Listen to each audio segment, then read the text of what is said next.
said, "We intend a splendid fortune for him, not your flitter-by-night, hedge-jumping gypsy work." "I don't blame you, Robin," said Sir Huon, "but I do think you might look after the boy more closely." "I've kept him away from cold iron these 16 years," I said. "You know as well as I do, the first time he touches cold iron he'll find his own fortune, in spite of everything you intend for him. You owe me something for that." Sir Huon, having been a man, was going to allow me the right of it, but the Lady Esclarmonde, being the mother of all mothers, over-persuaded him. "We're very grateful," Sir Huon said, "but we think that just for the present you are about too much with him on the hill." "Though you have said it," I said, "I will give you a second chance. I did not like being called to account for my doings on my own hill. I wouldn't have stood it even that far, except I loved the boy." "No, no," says the Lady Esclarmonde. "He's never any trouble when he's left to me and himself. It's your fault." "You have said it," I answered. "Hear me. From now on, till the boy has found his fortune, whatever that may be, I vow to you all on my hill, by oak and ash and thorn, and by hammer of Asia Thor," again Puck made that curious double cut in the air, "that you may leave me out of all your accounts and reckonings." Then I went out.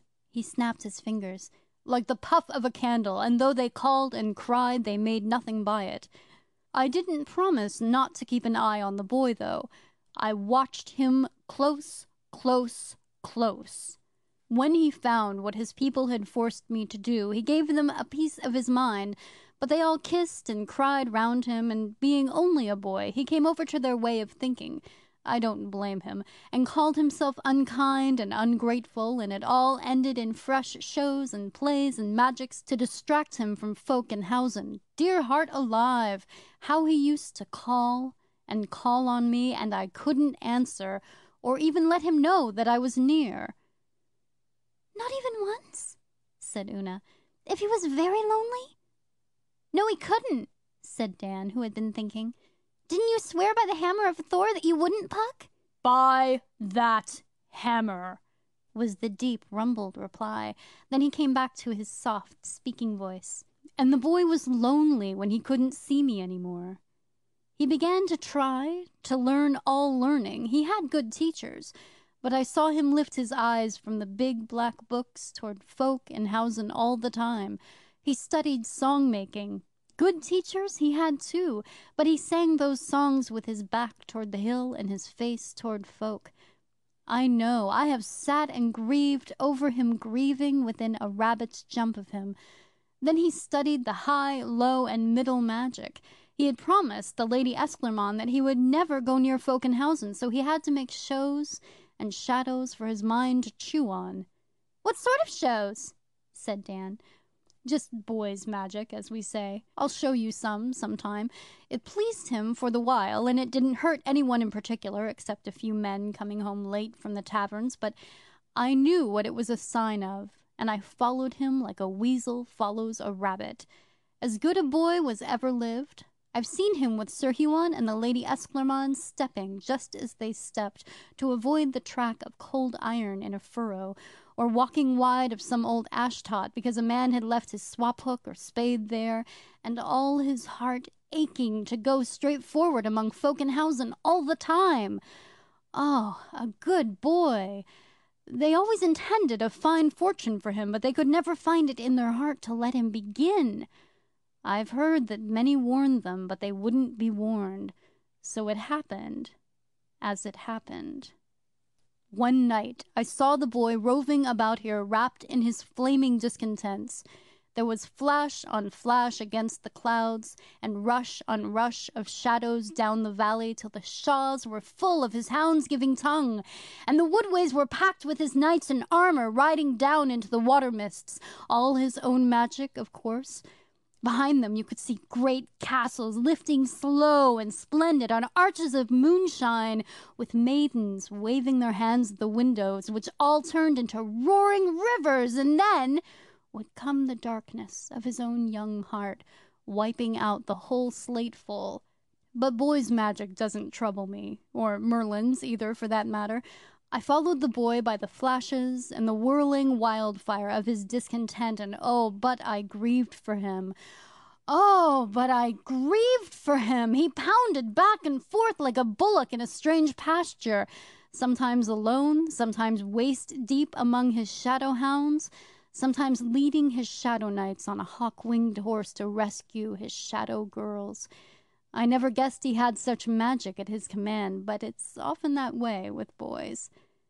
Just when the owl comes home for the second time, I saw Sir Huon and the lady ride down my hill where there's not much magic allowed except mine. They were very pleased at the boy's magic. The valley flared with it, and I heard them settling his splendid fortune. When they should find it in their hearts to let him go act and influence among folk in Hausen, Sir Huon was for making him a great king somewhere or other, and the lady was for making him a marvellous wise man, whom all should praise for his skill and kindness. She was very kind-hearted. Of a sudden, we saw the flashes of his discontents turn back on the clouds, and his shadow-hounds stopped baying. "There's magic, fighting magic over yonder," the Lady Esclairmonde cried, reining up. "Who is against him?" I could have told her, but I did not count it any of my business to speak of Asia Thor's comings and goings. "How did you know?" said Una. A slow northeast wind blew up, sawing and fretting through the oaks in a way I remembered. The wildfire roared up one last time in one sheet, and snuffed out like a rushlight, and a bucketful of stinging hail fell. We heard the boy walking in the long slip where I first met you. "Here! Oh, come here!" said the Lady Esclairmonde, and stretched out her arms in the dark. He was coming slowly, but he stumbled in the footpath, being, of course, mortal man. "Why, what's this?" he said to himself. We three heard him. "Hold, lad, hold! Wear cold iron!" said Sir Huon, and they too swept down like nightjars, crying as they rode. I ran at their stirrups, but it was too late. We felt that the boy had touched cold iron somewhere in the dark, for the horses of the hill shied off and whipped round, snorting. Then I judged it was time for me to show myself in my own shape, so I did. "Whatever it is," I said, "he has taken hold of it. Now we must find out whatever it is that he has taken hold of, for that will be his fortune." "Come here, Robin!" the boy shouted as soon as he heard my voice. "I don't know what I've hold of." "It is in your hands," I called back. "Tell us if it is hard and cold with jewels atop, for that will be a king's sceptre." "Not by a furlong," he said, and stooped and tugged in the dark. We heard him. "Has it a handle and two cutting edges?" I called. "For that will be a knight's sword." "No, it hasn't," he says. "It's neither plowshare, whittle, hook, nor crook, nor aught I've seen men yet handle." By this time he was scratting in the dirt to prise it up. "Whatever it is, you know who put it there, Robin," said Sir Huon to me, "or you would not ask these questions. You should have told me as soon as you knew." "What could you or I have done against the smith that made it, and laid it for him to find?" I said, and I whispered Sir Huon what I had seen at the forge on Thor's day when the babe was first brought to the hill.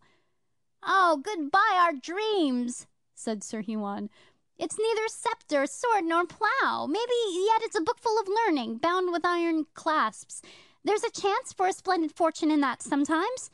But we knew we were only speaking to comfort ourselves, and the Lady Esclairmonde, having been a woman, said so. "Thor, Thor, help us!" the boy cried. "It is round without end, cold iron, 4 fingers wide and a thumb thick, and there is writing on the breadth of it." The darkness had lifted by then, and the owl was out over the fern again. He called back, reading the runes on the iron. "Few can see farther forth than when the child meets the cold iron."